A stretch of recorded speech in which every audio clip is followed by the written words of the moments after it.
رات کے 3 بج رہے تھے۔ حارث کی آنکھ اچانک کھل گئی۔ کمرے میں ہلکی سی روشنی پھیلی ہوئی تھی، مگر اس کی نئی نویلی دلہن عنایا بستر پر موجود نہیں تھی۔ اس نے گھبرا کر پورا کمرہ دیکھا۔ باتھ روم خالی تھا، بالکونی بھی خالی تھی۔ اتنی رات کے آخر وہ گئی کہاں؟ حارث نے دروازہ کھولا تو سامنے لمبا سا برآمدہ خاموش کھڑا تھا۔ صرف عنایا کے پائل کی ہلکی ہلکی آواز سنائی دے رہی تھی۔ چھن چھن چھن۔ حارث آہستہ آہستہ اس آواز کے پیچھے چلنے لگا۔ آواز اسے حویلی کے پچھلے حصے تک لے گئی، جہاں برسوں سے بند ایک پرانا کمرہ تھا۔ عنایا اس بند دروازے کے سامنے کھڑی تھی۔ اس نے دروازے پر ہاتھ رکھا اور دھیرے سے کہا، میں واپس آ گئی ہوں۔ حارث کے رونگٹے کھڑے ہو گئے۔ وہ حیران تھا، عنایا کس سے بات کر رہی تھی؟ اسی لمحے دروازہ خود بخود چرچراتا ہوا کھل گیا۔ کمرے کے اندر گھوپ اندھیرا تھا۔ عنایا بغیر کچھ کہے اندر چلی گئی۔ حارث بھی ہمت کر کے اس کے پیچھے داخل ہوا، لیکن اندر داخل ہوتے ہی اس نے دیکھا کمرہ مکمل خالی تھا۔ نہ عنایا، نہ کوئی دوسرا انسان، صرف ایک پرانا آئینہ دیوار کے ساتھ رکھا تھا۔ حارث کا دل زور زور سے دھڑکنے لگا۔ یہ کہاں گئی؟ اچانک آئینے پر دھند جم گئی، اور اس دھند پر کسی نے اپنی انگلی سے صرف 4 الفاظ لکھے، اس پر بھروسہ مت کرنا۔ حارث ابھی وہ الفاظ پڑھ ہی رہا تھا کہ کسی نے اس کے کندھے پر ہاتھ رکھ دیا۔ وہ چیختا ہوا پلٹا، مگر سامنے جو شخص کھڑا تھا، اسے دیکھ کر اس کے قدموں تلے زمین نکل گئی۔ وہ شخص بالکل حارث جیسا دکھائی دے رہا تھا۔ ایک ہی چہرہ، ایک ہی آواز، اور اس نے مسکرا کر صرف اتنا کہا، عنایا صرف میری ہے۔ حارث کی سانسیں رک سی گئیں۔ اس کے سامنے کھڑا شخص بالکل اسی کی طرح دکھائی دے رہا تھا۔ ایک ہی قد، ایک ہی چہرہ، حتیٰ کہ ماتھے پر وہی پرانا نشان بھی۔ حارث نے کپکپاتی آواز میں پوچھا، تم کون ہو؟ وہ شخص مسکرایا، یہ سوال تمہیں خود سے کرنا چاہیے۔ اچانک پورے کمرے کی لائٹیں جھلملا کر بجھ گئیں۔ کمرہ مکمل اندھیرے میں ڈوب گیا۔ حارث نے فوراً موبائل کی ٹارچ جلائی، لیکن جب روشنی پھیلی، وہ شخص غائب ہو چکا تھا۔ صرف آئینے پر ایک نیا جملہ لکھا ہوا تھا، سچ جاننا ہے تو عنایا سے محبت کرنا چھوڑ دو۔ حارث نے غصے میں آئینہ توڑ دیا۔ شیشے کے ٹکڑے پورے کمرے میں بکھر گئے۔ اچانک اسے پیچھے سے عنایا کی آواز سنائی دی، حارث، تم یہاں کیا کر رہے ہو؟ وہ چونک کر پلٹا۔ عنایا دروازے پر کھڑی تھی۔ اس کے چہرے پر حیرت تھی، جیسے اس سے کچھ معلوم ہی نہ ہو۔ تم ابھی کہاں تھی؟ عنایا حیران ہو کر بولی، میں تو کمرے میں سو رہی تھی۔ حارث کے ہاتھ سے موبائل تقریباً گر گیا۔ ناممکن، میں نے خود تمہیں یہاں آتے دیکھا تھا۔ عنایا خاموش ہو گئی۔ چند لمحوں بعد اس نے دھیرے سے کہا، حارث، شاید تم نے کوئی برا خواب دیکھا ہے۔ لیکن حارث جانتا تھا وہ خواب نہیں تھا۔ صبح ناشتے کی میز پر حارث نے اپنی ساس زبیدہ بیگم سے اس بند کمرے کے بارے میں پوچھا۔ یہ سنتے ہی ان کے ہاتھ سے چائے کا کپ گر گیا، چہرے کا رنگ زرد پڑ گیا۔ آئندہ کبھی اس کمرے کا نام بھی مت لینا، انہوں نے سخت لہجے میں کہا۔ کیوں؟ کیونکہ اس کمرے نے ہمارے خاندان سے سب کچھ چھین لیا تھا۔ اتنا کہہ کر وہ اٹھ گئیں۔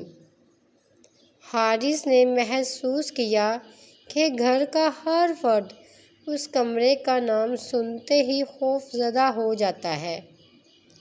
اسی شام حویلی کا بھورا مالی بابا کریم حارث کے پاس آیا۔ وہ دھیمی آواز میں بولا، بیٹا، اگر اپنی جان اور اپنی بیوی دونوں کو بچانا چاہتے ہو تو آج رات ٹھیک 3 بجے پرانے قبرستان پہنچ جانا۔ کیوں؟ بابا کریم نے ادھر ادھر دیکھا، پھر سرگوشی میں کہا، کیونکہ عنایا ہر رات صرف غائب نہیں ہوتی، وہ کسی سے ملنے جاتی ہے۔ کس سے؟ بابا کریم کی آنکھوں میں خوف اتر آیا۔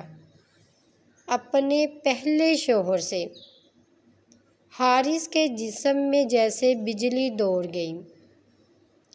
یہ کیا کہہ رہے ہیں آپ؟ عنایا کی تو مجھ سے پہلی شادی ہے۔ بابا کریم نے لرزتے ہوئے جواب دیا، بیٹا، تمہیں یہی بتایا گیا ہے، لیکن اصل کہانی آج سے 7 سال پہلے شروع ہوئی تھی۔ یہ کہہ کر وہ تیزی سے وہاں سے چلے گئے۔ حارث وہیں کھڑا رہ گیا۔ اس کے ذہن میں صرف ایک سوال گونج رہا تھا، اگر عنایا کا پہلے ہی شوہر تھا تو وہ کون تھا؟ اور اس سے بھی بڑا سوال، اگر وہ مر چکا ہے تو عنایا ہر رات قبرستان میں آخر کس سے ملنے جاتی ہے؟ اس رات حارث نے سونے کا ڈرامہ کیا۔ اس کی نظریں مسلسل گھڑی پر جمی تھیں۔ 2:47، 2:53، 2:58۔ جیسے ہی گھڑی نے 3 بجائے، عنایا نے آہستہ سے آنکھیں کھولیں۔ اس نے ایک نظر حارث کی طرف دیکھا۔ حارث نے فوراً آنکھیں بند کر لیں اور سوتے ہوئے ہونے کا بہانہ کیا۔ عنایا خاموشی سے اٹھی، سفید شال اوڑھی اور کمرے سے باہر نکل گئی۔ اس کے جاتے ہی حارث بھی اس کے پیچھے ہو لیا۔ پورا گھر اندھیرے میں ڈوبا ہوا تھا۔ صرف عنایا کے قدموں کی ہلکی آواز سنائی دے رہی تھی۔ وہ حویلی کے پچھلے دروازے سے باہر نکلی اور کچے راستے پر چلنے لگی۔ تقریباً 10 منٹ بعد وہ ایک پرانے قبرستان کے سامنے پہنچ گئی۔ رات کی خاموشی اتنی گہری تھی کہ درختوں کے پتوں کی سرسراہٹ بھی ڈرا رہی تھی۔ عنایا قبرستان کے اندر داخل ہوئی اور ایک مخصوص قبر کے سامنے جا کر رک گئی۔ وہ گھٹنوں کے بل بیٹھی اور رونے لگی، میں بہت تھک گئی ہوں، آخر کب تک یہ سب برداشت کروں؟ حارث یہ سب ایک درخت کے پیچھے چھپ کر دیکھ رہا تھا۔ اسی لمحے قبر کے پیچھے سے ایک لمبا قد والا شخص نکل آیا۔ اس نے سیاہ کوٹ پہن رکھا تھا اور چہرہ نقاب سے ڈھکا ہوا تھا۔ حارث کا دل زور سے دھڑکا۔ وہ شخص آہستہ آہستہ عنایا کے قریب آیا۔ عنایا نے فوراً کھڑے ہو کر اس کے ہاتھ پکڑ لیے۔ آپ آ گئے؟ وہ شخص بولا۔ میں نے کہا تھا نا، وقت قریب آ رہا ہے۔ مگر حارث کو کچھ شک ہونے لگا ہے۔ ہونے دو۔ نقاب پوش شخص کی آواز بے حد پرسکون تھی۔ اصل کھیل تو اب شروع ہوگا۔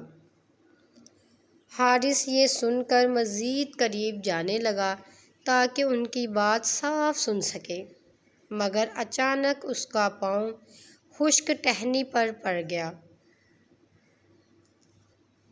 چٹاخ آواز سنتے ہی نقاب پوش شخص نے فوراً اپنا رخ موڑا۔ کون ہے وہاں؟ حارث فوراً ایک قبر کے پیچھے چھپ گیا۔ کچھ لمحے مکمل خاموشی رہی، پھر وہ شخص آہستہ آہستہ اسی طرف بڑھنے لگا جہاں حارث چھپا ہوا تھا۔ حارث کی سانس جیسے رک سی گئی۔ صرف چند قدم کا فاصلہ رہ گیا تھا کہ اچانک قبرستان کے باہر سے ایک کار کا ہارن بجا۔ نقاب پوش شخص رک گیا۔ اس نے عنایا کی طرف دیکھا اور کہا، آج کے لیے اتنا کافی ہے۔ یاد رکھنا ابھی اسے سچ معلوم نہیں ہونا چاہیے۔ یہ کہہ کر وہ شخص اندھیرے میں غائب ہو گیا۔ حارث فوراً اس کے پیچھے بھاگا۔ وہ قبرستان سے نکل کر جنگل کی طرف گیا، پھر ایک پرانی سیاہ گاڑی میں بیٹھا اور تیزی سے روانہ ہو گیا۔ حارث نے جلدی سے گاڑی کا نمبر ملایا، LEA 7861۔ اگلی صبح وہ یہ نمبر لے کر اپنے دوست انسپکٹر زبیر کے پاس پہنچا۔ زبیر نے کمپیوٹر میں نمبر درج کیا۔ صرف چند سیکنڈ بعد اس کے چہرے کا رنگ بدل گیا۔ یہ ممکن نہیں۔ حارث گھبرا گیا۔ کیا ہوا؟ زبیر نے اسکرین حارث کی طرف گھمائی۔ گاڑی کے مالک کے خانے میں جو نام تھا، وہ پڑھتے ہی حارث کے ہاتھ کانپنے لگے۔ مالک حارث بن سلیم۔ حارث نے حیرت سے کہا، لیکن یہ گاڑی تو میری نہیں۔ زبیر نے آہستہ سے جواب دیا، صرف گاڑی ہی نہیں، اس شخص کی شناختی کارڈ، تصویر اور دستخط بھی تمہارے ہیں۔ حارث کے ماتھے پر پسینہ آ گیا۔ اسے پہلی بار محسوس ہوا، یہ راز صرف عنایا کا نہیں بلکہ اس کی اپنی زندگی کا بھی تھا۔ آپ کو ہماری ویڈیو پسند آئی ہو تو ہمارے چینل کو سبسکرائب کریں۔